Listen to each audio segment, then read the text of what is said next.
మనోజ్, నువ్వు నా బిడ్డవి. లక్ష్మీ ప్రసన్న, విష్ణువర్ధన్ బాబు, మనోజ్ కుమార్. నిన్ను ఎలా పెంచానురా నేను? అందరికంటే నిన్నే గారాభంగా పెంచానురా.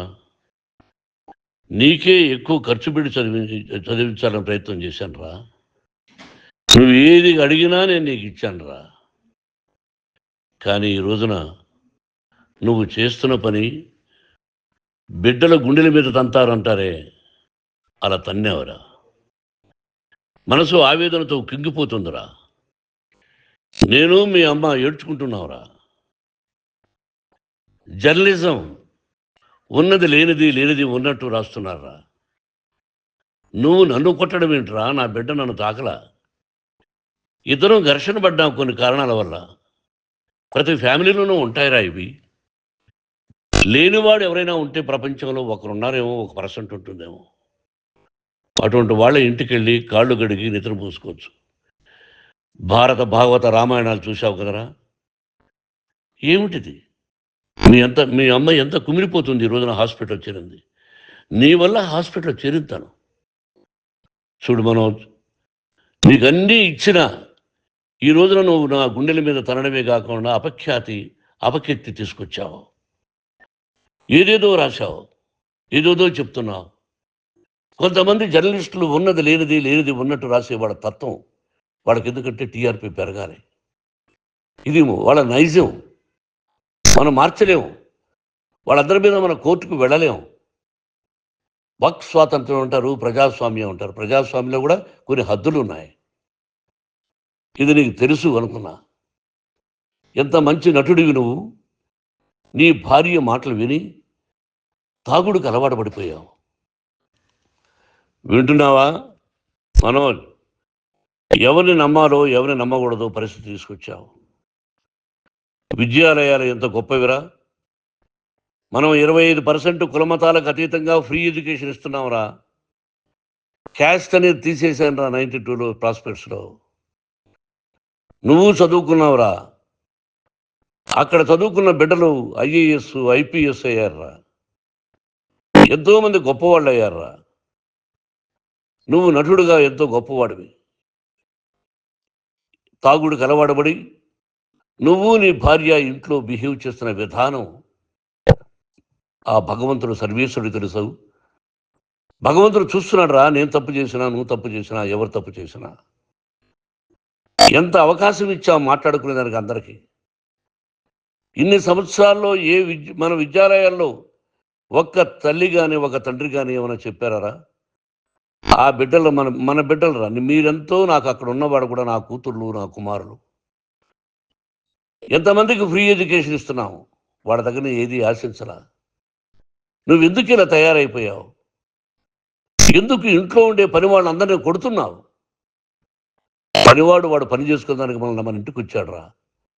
ఆ పనివాడిని కొట్టడం చాలా మహాపాపంరా. నేను వేరురా. నేను దండించడం వేరురా. నేను ఎవరిని ఆ చిన్న చిన్న వాళ్ళని కొట్టి ఇచ్చేసి చేయలేదురా.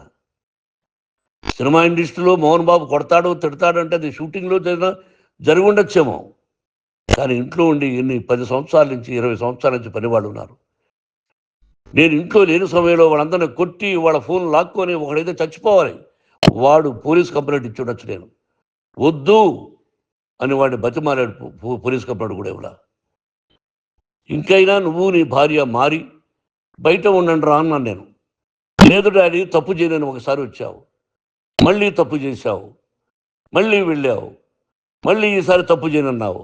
ఏమండి వీడు తప్పు చేయడం అని మీ అమ్మ చెప్పింది. ఇంట్లో పెట్టుకున్నా. మళ్ళీ నువ్వు చేస్తున్నది, ప్రతిరోజు నువ్వు తాగుతున్న విధానం నీకే తెలుసు. ఇది ప్రజలు నమ్ముతారా లేదా అనవసరం నాకు. నేను నీకు చెప్తున్నా, ఇంతటితో ఫుల్ స్టాప్ పెట్టాలి. 3 రోజుల నుంచి రకరకాలుగా రాస్తున్నప్పుడు నా మనసు ఆవేదనతో ఉంది. మళ్ళీ చెప్తున్నా, Mohan Babu university is greater than temples. Greater than temples. బిడ్డలను కాలేజీలో చేర్చుకునే ముందు చెప్తారు, అన్నయ్య ఎంత ఉంది యూనివర్సిటీ రూల్స్, ఇది మా పద్ధతి, మీకు ఇష్టమైతే చేర్చండి. గవర్నమెంట్ బిడ్డలని గవర్నమెంట్ ఏమి ఇస్తుందో ఇంత పర్సంటేజీ వాళ్ళకు కూడా మీ దగ్గర ఎందుకు డబ్బు తీసుకుంటున్నామంటే దానికి అర్థం పరమార్థం చెప్పాము. దొంగతనంగా తీసుకోలేదు. ప్రతిదానికి చెక్కులు ఉన్నాయి, అది అకౌంట్ ఉంది. దానిలో తప్పులు జరిగితే డిపార్ట్మెంట్ ఉంది. కాలేజీలో ఇంకేమైనా తప్పు జరిగితే గవర్నమెంట్ ఉంది. ఇవన్నీ నీకు తెలుసు. ఈ రోజున ప్రపంచంలోనే నెంబర్ 1గా చేయాలని మీ అన్న కష్టపడి ఇతర దేశాల్లో నెంబర్ 1 యూనివర్సిటీ టైఅప్ చేశాడు. ఈ రోజు నువ్వు చేసిన విధానం ఏమిటి? నువ్వే ఒకప్పుడు నాకు ఇవి ఏమొద్దు, నేను యాక్టింగ్ అన్నావు. ఈ రోజున ఏం చేస్తున్నావు? విద్యాలయాల మీద పడ్డావు. తల్లిదండ్రులు చాలా గొప్పవాళ్ళరా. కొంతమందికి డబ్బు కట్టలేకపోవచ్చు, కట్టని వాళ్ళకు కొంత సహాయం చేసావు. అంతా సహాయం చేయలేము. బ్యాంకుల్లో డబ్బు కట్టాలి, లెక్చరర్స్కి డబ్బులు ఇవ్వాలి, యూనివర్సిటీ బ్రహ్మాండంగా నడపాలంటే మంచి లెక్చరర్స్ కావాలి. ఇవన్నీ తెలిసి చేస్తున్నావురా 32, 33 సంవత్సరాల నుంచి. అది పక్కన పెడితే అందరినీ కొట్టడానికి వస్తావు. మీ అన్నం తిడతావు. ఒక వ్యక్తి వినయ్ గారని ఆయన వ్యక్తి హెల్ప్ చేయడానికి వస్తే ఆ వినయ్ ఎవరు లజ్జాగుడికి చంపేస్తాను వాడు అన్నావు. ఇవన్నీ ఎంత తప్పురా?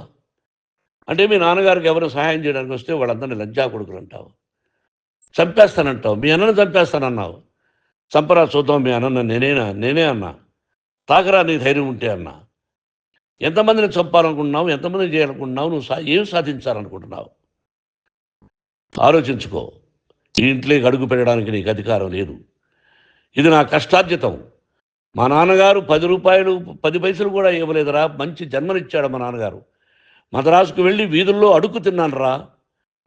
ఒక పూట కూడా భోజనం లేకుండా అడుగు తిన్నాను రా. న్యాయంగా మోహన్ బాబు తిడతాడు కొడతాడంటారు కానీ మోసగడనం లేదురా. నీట్ పార్లమెంటేరియన్గా బయట వచ్చాను రా. నువ్వు నా పరువు ప్రఖ్యాతులు మంట కలిపావు. ఏమిటి నేను చేసిన అన్యాయం? నీకు జన్మనిచ్చాను, అదా నేను చేసిన పాపం.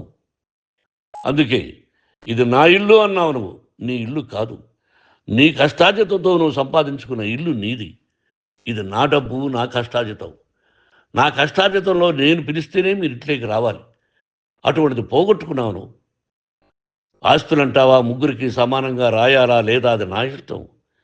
ఆస్తులు ఇస్తానా, లేకపోతే గంగపాలు చేస్తానా, లేకపోతే ఎవరికైనా దానధర్మాలు చేస్తానా, అది నాకు సంబంధించిందిరా. నా కష్టార్జితం రా. మీరు చేస్తున్న విధానం గుణగణాలు కావాలరా. మందు తాగచ్చురా. ఎంత తాగాలి? నేను కూడా 1 or 2 పెగ్స్ తీసుకుంటా. ఇది తప్పు కాదు, జనానికి తెలియాలి. నా డబ్బు ఇది.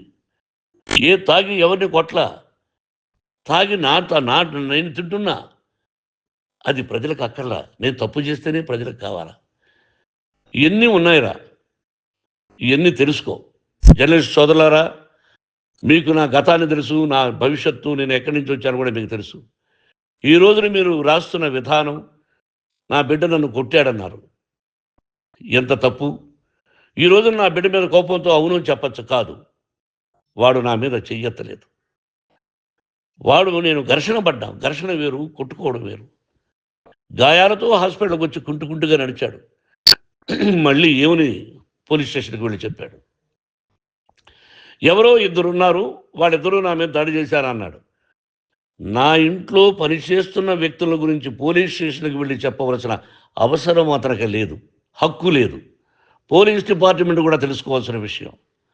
నా ఇంట్లో ఉండే వర్కర్స్ మీద నేను కంప్లైంట్ ఇవ్వాలి. నువ్వు పర్మిషన్ లేకుండా నా ఇంట్లోకి నువ్వు చొరబడి ఇల్లు నాదంటూ ఇంట్లో పనిచేస్తున్న వర్కర్స్ మీద కంప్లైంట్ ఇచ్చావు.